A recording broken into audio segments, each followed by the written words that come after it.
ওম শান্তি। 23 জুলাই 2024 সাকাৰ মহাবাক্যৰ সম্পূৰ্ণ সাৰ কথা। মৰমৰ সন্তানসকল, তোমালোক সময়ত নিজৰ ঘৰলৈ উভতি যাব লাগে। সেইকাৰণে স্মৃতিত থকাৰ গতি বঢ়োৱা। এই দুখধামক পাহৰি শান্তিধাম আৰু সুখধামক স্মৰণ কৰা। প্ৰশ্ন: কোনটো গুৰু ৰহস্য তোমালোকে মনুষ্যক শুনালে তেওঁলোকৰ বুদ্ধিত আলোড়নৰ সৃষ্টি হ'ব? উত্তৰ: তেওঁলোকক এইটো গুৰু ৰহস্য শুনোৱা যে আত্মা অতি সূক্ষ্ম বিন্দু। সেই আত্মাত চিৰকালৰ ভূমিকা ভৰি আছে, যি ভূমিকাই পালন কৰিয়েই থাকে, কেতিয়াও ভাগৰি নপৰে। মোক্ষ কোনেও পাব নোৱাৰে। মনুষ্যই বহুত দুখ দেখি কয় মোক্ষ পালেই ভাল, কিন্তু অবিনাশী আত্মাই ভূমিকা পালন নকৰাকৈ থাকিবই নোৱাৰে।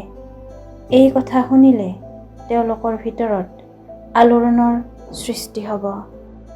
ধাৰণাৰ বাবে মুখ্য সাৰ: যেনেকৈ পঢ়াওতা শিক্ষকজন বিদেশী, তেওঁৰ দেহৰ বোধ নাথাকে, এনেকুৱা বিদেশী হ'ব লাগে। দেহৰ বোধ ত্যাগ কৰি গৈ থাকিব লাগে। আখুৰি দৃষ্টি পৰিৱৰ্তন কৰি দৃষ্টি সভ্য কৰি তুলিব লাগে। 2. নিজৰ বুদ্ধি বিশাল কৰি তুলিব লাগে। শাস্তিৰ পৰা ৰেহাই পাবলৈ পিতাৰ বা পঢ়াৰ প্ৰতি সন্মান জনাব লাগে। কেতিয়াও দুখ দিব নালাগে, অশান্তি বিয়পাব নালাগে। বৰদান: ব্ৰাহ্মণ জীৱনৰ প্ৰকৃতিস্থ স্বভাৱেৰে শিলকো পানী কৰি তোলোতা মাষ্টৰ প্ৰেমৰ সাগৰ হোৱা।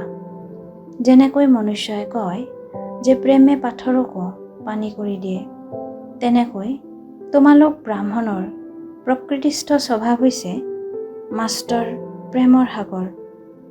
তোমালোকৰ আত্মিক প্ৰেম পৰমাত্ম প্ৰেমৰ এনেকুৱা শক্তি আছে, যাৰ দ্বাৰা ভিন্ন ভিন্ন স্বভাৱ পৰিৱৰ্তন কৰিব পাৰা। যেনেকৈ প্ৰেমৰ সাগৰে নিজৰ প্ৰেম স্বৰূপৰ অনাদি স্বভাৱেৰে তোমালোক সন্তানসকলক আপোন কৰি ল'লে, তেনেকৈ তোমালোকেও মাষ্টৰ প্ৰেমৰ সাগৰ হৈ বিশ্বৰ আত্মাসকলক সঁচা নিস্বাৰ্থ আত্মিক স্নেহ দিয়া। তেতিয়া তেওঁলোকৰ স্বভাৱ পৰিৱৰ্তন হৈ যাব। শ্লোগান: নিজৰ বিশেষত্বসমূহ স্মৃতিত ৰাখি সেয়া সেৱাত প্ৰয়োগ কৰা, তেতিয়া উৰন্ত কলাত উৰি থাকিবা। পৰোপকাৰৰ ভাৱনাৰে সম্পন্ন হৈ অপকাৰীৰো উপকাৰ কৰিবলৈ আজিৰ অব্যক্ত সংকেত। যদি তোমালোকৰ কোনোবা সহযোগী ভাই ভনীয়ে পৰিয়ালৰ আত্মাসকলে অবোধ হোৱা বাবে খন্তেকীয়া বস্তুক সদাকালৰ প্ৰাপ্তি বুলি বুজি খন্তেকীয়া মান সম্ভ্ৰম নাম বা খন্তেকৰ প্ৰাপ্তিৰ ইচ্ছা ৰাখে, তেন্তে আনক মান দি নিজে নম্ৰ হৈ থকা, এয়াই পৰোপকাৰ। এই দিয়াটোৱেই সদাকালৰ বাবে লোৱা। ওম শান্তি।